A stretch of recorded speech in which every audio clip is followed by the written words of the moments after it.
അസ്സാം വലൈക്കും dear friends. ഇന്നത്തെ നമ്മുടെ സ്പെഷ്യൽ നിങ്ങൾ ആരും ഇതുവരെയും ട്രൈ ചെയ്ത് നോക്കിയിട്ടില്ലാത്ത ഒരു അടിപൊളി വെറൈറ്റി റെസിപ്പിയാണ്. നമ്മുടെ ഈ വീഡിയോ കണ്ടുകൊണ്ടിരിക്കുന്ന സമയത്ത് നിങ്ങൾക്ക് ഇഷ്ടപ്പെടുകയാണെങ്കിൽ ഒന്ന് ലൈക്ക് ചെയ്തേക്കണേ. അതുപോലെ തന്നെ നമ്മുടെ ഈ ചാനൽ ആദ്യമായിട്ട് കാണുന്നവരും ഇതുവരെയും സബ്സ്ക്രൈബ് ചെയ്യാത്തവരും പ്ലീസ് ഒന്ന് സബ്സ്ക്രൈബ് ചെയ്തേക്കണേ. ഞാനിടുന്ന വീഡിയോസ് ഉടനടി കിട്ടുന്നതിനായി സബ്സ്ക്രൈബ് ബട്ടന്റെ തൊട്ടടുത്ത് കാണുന്ന ബെല്ലൈക്കൺ കൂടി ക്ലിക്ക് ചെയ്തിട്ട് ഓൾ എന്ന ഓപ്ഷൻ എനേബിൾ ചെയ്യാനും മറക്കല്ലേ. അപ്പോൾ ഇന്നത്തെ റെസിപ്പി എന്ന് പറയുന്നത് പച്ചച്ചക്ക വെച്ചിട്ടുള്ളതാണ്. ഞാനിപ്പോൾ കൂഴച്ചക്കയാണ് എടുത്തിട്ടുള്ളത്. അപ്പോൾ നമ്മൾ ഇതിനായിട്ട് കൂഴച്ചക്കയാണ് എടുത്തിട്ടുള്ളത്. പുറത്തുള്ള ചകിടിയെല്ലാം മാറ്റിയതിന് ശേഷം നല്ലതുപോലെ ഒന്ന് കഴുകിയെടുക്കുക. കഴുകിയതിന് ശേഷം അതിൻ്റെ ഉള്ളിലുള്ള കുരുവെല്ലാം ഒന്ന് മാറ്റി ചെറിയ കഷ്ണങ്ങളായിട്ട് ഇതൊന്ന് കട്ട് ചെയ്തെടുക്കുക. ഇപ്പോൾ ആ ചക്കച്ചുളയുടെ ചകിടിയെല്ലാം മാറ്റി അതിൻ്റെ ഉള്ളിലുള്ള കുരുവെല്ലാം മാറ്റി നല്ലതുപോലെ കഴുകി വൃത്തിയാക്കി ചെറിയ ചെറിയ കഷ്ണങ്ങളായിട്ട് ഇതാ ഒന്ന് കട്ട് ചെയ്തെടുത്തിട്ടുണ്ട്. ഈ ഒരു വലുപ്പത്തിൽ വേണം കട്ട് ചെയ്തെടുക്കാനായിട്ട്. ഞാനിപ്പോൾ എടുത്തിട്ടുള്ളത് ചക്കച്ചുള എന്ന് പറയുന്നത് മീഡിയം സൈസിലുള്ള 20 ചക്കച്ചുളയാണ് എടുത്തിട്ടുള്ളത്. അപ്പോൾ അത്യാവശ്യം കുറച്ചും കൂടെ വലിപ്പമുള്ള ചക്കച്ചുളയാണെന്നുണ്ടെങ്കിൽ ഒരു 12 എണ്ണമൊക്കെ എടുത്താൽ മതിയാകും. ഞാനിപ്പോൾ എടുത്തിട്ടുള്ള അളവ് കപ്പിലാണെന്നുണ്ടെങ്കിൽ ഒരു 2 കപ്പ് ചക്കച്ചുള ഇതുപോലെ ചെറുതായിട്ട് കട്ട് ചെയ്താണ് എടുത്തിട്ടുള്ളത്. 250 ml കപ്പിന് 2 കപ്പ് ചക്കച്ചുള കട്ട് ചെയ്താണ് എടുത്തിട്ടുള്ളത്. ഇനി നമ്മൾ കട്ട് ചെയ്ത് വെച്ചിരിക്കുന്ന ചക്കച്ചുള ഒരു കുക്കറിലേക്ക് ഇട്ട് കൊടുക്കുക. അപ്പം നമ്മളിതിൽ ചക്കക്കുരുവൊന്നും എടുത്തിട്ടില്ല, വെറും ചക്ക മാത്രമാണ് ഇതുപോലെ കട്ട് ചെയ്ത് എടുത്തിട്ടുള്ളത്. ഇനി ഇത് വേവിച്ചെടുക്കുന്നതിന് ആവശ്യമായിട്ടുള്ള വെള്ളം ഒഴിച്ചു കൊടുക്കാം. ഞാനിപ്പോൾ 1/2 കപ്പ് വെള്ളമാണ് ഒഴിച്ചു കൊടുക്കുന്നത്. ഒരുപാട് വെള്ളം ഒഴിക്കണ്ട. ഇനി ഇതിലേക്ക് ഒരു 2 നുള്ള് ഉപ്പിട്ട് കൊടുക്കാം. ഉപ്പും കൂടി പോകരുത്, ഒരു 2 നുള്ളൊക്കെ ഇട്ട് കൊടുത്താൽ മതി. ഒരു സ്പൂൺ വെച്ച് ഇതുപോലെ ഒന്ന് മിക്സ് ചെയ്തെടുക്കാം. ഇനി കുക്കർ മൂടി വെച്ച് മീഡിയം ടു ഹൈ ഫ്ലെയിമിൽ ഒരു വിസിൽ കേൾക്കുന്നത് വരെ ഈ ചക്ക ഒന്ന് വേവിച്ചെടുക്കാം. ഒരു വിസിൽ കേട്ടതിന് ശേഷം ഫ്ലെയിം ഓഫാക്കി കൊടുത്തു. അപ്പോൾ ഇതിൻ്റെ ആവിയെല്ലാം ഇതാ പോയിട്ടുണ്ട്. ഇനി നമുക്കിതൊന്ന് തുറന്നു നോക്കാം. ചക്കയൊക്കെ ഇതാ നല്ലോണം വെന്തിട്ടുണ്ട്. വെന്തങ്ങ് ഉടച്ചെടുക്കേണ്ട ആവശ്യമില്ല, നല്ലോണം ഒന്ന് വെന്ത് കിട്ടിയാൽ മാത്രം മതി. ഈ ഒരു പരുവത്തിന് വേവിച്ചെടുക്കുക. ഇപ്പോൾ കുക്കറിലാകുമ്പോൾ നമുക്ക് ഈസി ആയിട്ട് പെട്ടെന്ന് തന്നെ നമുക്ക് വേവിച്ചെടുക്കാൻ പറ്റും. കണ്ടില്ലേ, നമ്മൾ ഒഴിച്ചു കൊടുത്ത വെള്ളം കറക്റ്റ് ആയിരുന്നു. അതാ കറക്റ്റ് പാകത്തിന് വെന്ത് കിട്ടിയിട്ടുണ്ട്. ഇതിവിടെ ഇരിക്കട്ടെ. ഇനി ഒരു കടായിലേക്ക് 250 ml കപ്പിന് 1.5 കപ്പ് ശർക്കര ഇട്ട് കൊടുക്കാം. ഞാനിപ്പോൾ പൊടിച്ച ശർക്കരയാണ് 1.5 കപ്പ് എടുക്കുന്നത്. ഇനി ശർക്കര ഒന്ന് ഉരുകി വരുന്നതിന് ആവശ്യമായിട്ടുള്ള വെള്ളം ഒഴിച്ചു കൊടുക്കാം. ഒരു 1/4 കപ്പ് വെള്ളം ഒഴിച്ചു കൊടുക്കാം. ഒന്ന് ഇളക്കി കൊടുത്ത് ശർക്കരയെല്ലാം ഒന്ന് ഉരുക്കിയെടുക്കാം. ഒരു നൂൽപ്പാവൊന്നും ആവേണ്ട ആവശ്യമില്ല. ശർക്കര എല്ലാം ഒന്ന് ഉരുക്കിയെടുത്താൽ മതിയാവും. നമ്മൾ ശർക്കര പൊടിച്ചെടുത്തത് കൊണ്ട് ഒന്ന് തിളച്ച് വരുമ്പോൾ തന്നെ ശർക്കര ഒന്ന് ഉരുക്കി കിട്ടും. ഇപ്പം ശർക്കര എല്ലാം ഇതാ ഉരുക്കി കിട്ടിയിട്ടുണ്ട്. ഇനി ഇതിലേക്ക് നമ്മൾ കുക്കറിലിട്ട് വേവിച്ചെടുത്ത ചക്ക ഇട്ട് കൊടുക്കാം.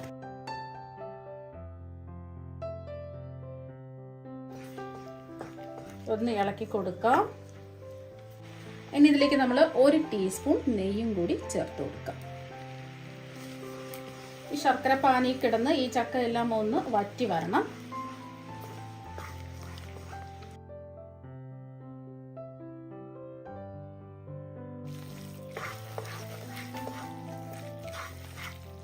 ഒരു കാര്യം പറയാൻ വിട്ടുപോയി, നമ്മൾ ശർക്കര പാനി ഉരുക്കിയെടുത്തതിന് ശേഷം കല്ലും മണ്ണും അഴുക്കൊക്കെ ഉണ്ടെന്നുണ്ടെങ്കിൽ അരിച്ച് വേറൊരു പാനിൽ ഒഴിച്ചിട്ട് വേണം നമ്മൾ വേവിച്ച ചക്ക ഇട്ട് ഇതുപോലെ ഒന്ന് വറ്റിച്ചെടുക്കാൻ. ഇപ്പോൾ അതാ ചക്ക നമ്മൾ ഇട്ട് കൊടുത്തതിന് ശേഷം ശർക്കര പാനി കിടന്ന് വറ്റി വന്നിട്ടുണ്ട്.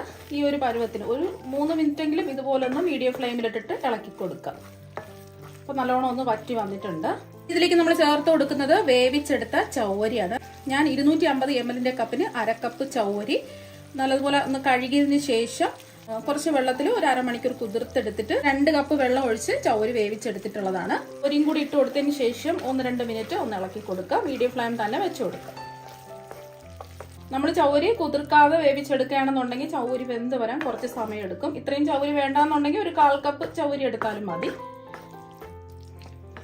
ഒരു 2 മിനിറ്റ് ഒന്ന് ഇളക്കി കൊടുത്ത് ഇതും കൂടി ഒന്ന് വറ്റിച്ചെടുക്കാം. നമ്മളിതിൽ വേവിച്ച ചൗവരിയും കൂടി ചേർത്ത് ഒരു 2-3 മിനിറ്റ് ഇളക്കി കൊടുത്തിട്ടുണ്ട്. ഇനി ഇതിലേക്ക് നമുക്ക് തേങ്ങാപ്പാൽ ഒഴിച്ചു കൊടുക്കാം. ഞാനിപ്പോൾ 2ാം പാലാണ് ഒഴിച്ചു കൊടുക്കുന്നത്. ഞാനിപ്പോൾ ഒരു മീഡിയം സൈസ് തേങ്ങ ചിരകി എടുത്തതിന് ശേഷം അതിലേക്ക് 1 കപ്പ് വെള്ളം ഒഴിച്ച് 1ാം പാലെടുത്തു മാറ്റി വെച്ചിട്ടുണ്ട്. അപ്പം ഇത് 2ാം പാലാണ്. അപ്പം അതിന് വേണ്ടിയിട്ട് വീണ്ടും ഞാൻ മിക്സിയുടെ ജാറിലേക്ക് 1ാം പാല് പിഴിഞ്ഞെടുത്ത തേങ്ങ ഇട്ട് കൊടുത്തതിന് ശേഷം വീണ്ടും ഞാൻ അതിലേക്ക് 2 കപ്പ് വെള്ളം ഒഴിച്ച് 2ാം പാലും എടുത്തിട്ടുണ്ട്. ഒന്ന് ഇളക്കി കൊടുക്കാം. ഇപ്പോൾ 2 കപ്പ് തേങ്ങയാണ് എടുത്തിട്ടുള്ളത്. ഒരു മീഡിയം സൈസ് തേങ്ങ എന്ന് പറയുമ്പോൾ 250 ml കപ്പിന് 2 കപ്പ് ചിരകിയ തേങ്ങയാണ് എടുത്തിട്ടുള്ളത്. അത് നല്ലതുപോലെ ഒന്ന് തിളച്ച് വരട്ടെ. തിളച്ച് ചെറുതായിട്ടൊന്ന് കുറുകി വരണം. നമ്മളിതിലേക്ക് 2ാം പാല് ചേർത്ത് കൊടുത്തതിന് ശേഷം ഒരു 3 മിനിറ്റ് ഇതാ ഇളക്കി കൊടുത്തിട്ടുണ്ട്. അപ്പം അത്യാവശ്യം ഒന്ന് കുറുകിയൊക്കെ വന്നിട്ടുണ്ട്.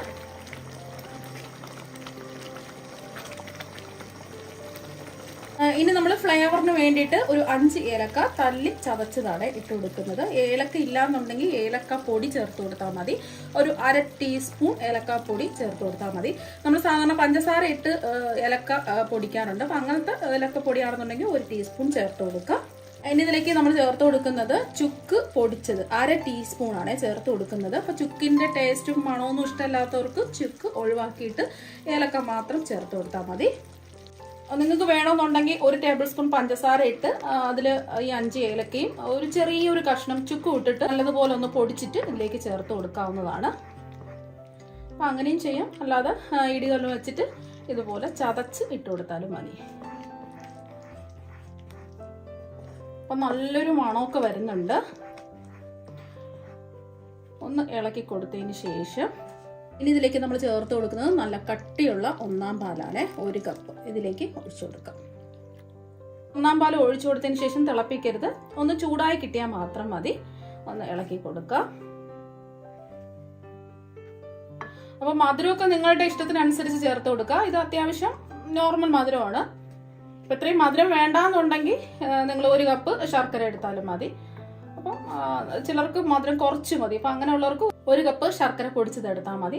അത് അത്യാവശ്യം നല്ല മധുരമുണ്ട്.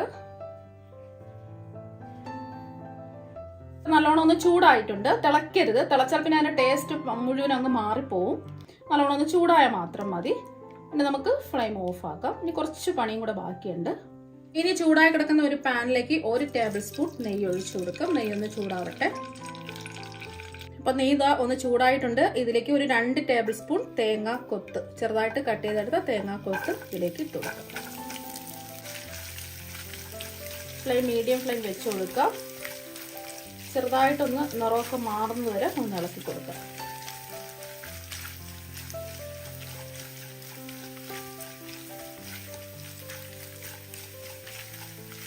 തേങ്ങാക്കൊത്തിന്റെ നിറമൊക്കെ ചെറുതായിട്ടൊന്ന് മാറിയിട്ടുണ്ട്. ഈ ഒരു സമയം ഇതിലേക്ക് 1 ടേബിൾ സ്പൂൺ കശുവണ്ടി ഇട്ട് കൊടുക്കാം. എത്രയാണോ നിങ്ങൾക്ക് വേണ്ടതോ അതിനനുസരിച്ച് കുറച്ചോ കൂടുതലൊക്കെ ഇട്ട് കൊടുക്കാവുന്നതാണ്. അതുപോലെ തന്നെ 1 ടേബിൾ സ്പൂൺ ഉണക്കമുന്തിരി കൂടെ ഇട്ട് കൊടുക്കാം. ഈ ഉണക്കമുന്തിരി എല്ലാം ഒന്ന് വീർത്ത് വരട്ടെ. അപ്പോൾ ഉണക്കമുന്തിരിയും കശുവണ്ടി ഇല്ലാന്നുണ്ടെങ്കിൽ തേങ്ങാക്കൊത്ത് മാത്രം നെയ്യിൽ റോസ്റ്റ് ചെയ്ത് ചേർത്ത് കൊടുത്താലും മതി. ഇപ്പോൾ അതാ ഉണക്കമുന്തിരി എല്ലാം ഒന്ന് വീർത്ത് വന്നിട്ടുണ്ട്. ഇത്രയും മതി. നമുക്ക് ഫ്ലെയിം ഓഫ് ആക്കാം. ചൂടോട് കൂടി തന്നെ ഇതിലേക്ക് ഒന്ന് ഒഴിച്ചു കൊടുക്കാം. നെയ്യോട് കൂടി തന്നെ ഒഴിക്കാം. എല്ലാം ഒന്ന് പിടിച്ച് സെറ്റായി കിട്ടുന്നതിന് വേണ്ടിയിട്ട് ഒരു 10-15 മിനിറ്റ് മൂടി വെച്ച് കൊടുക്കാം. ഇതിവിടെ ഇരിക്കട്ടെ.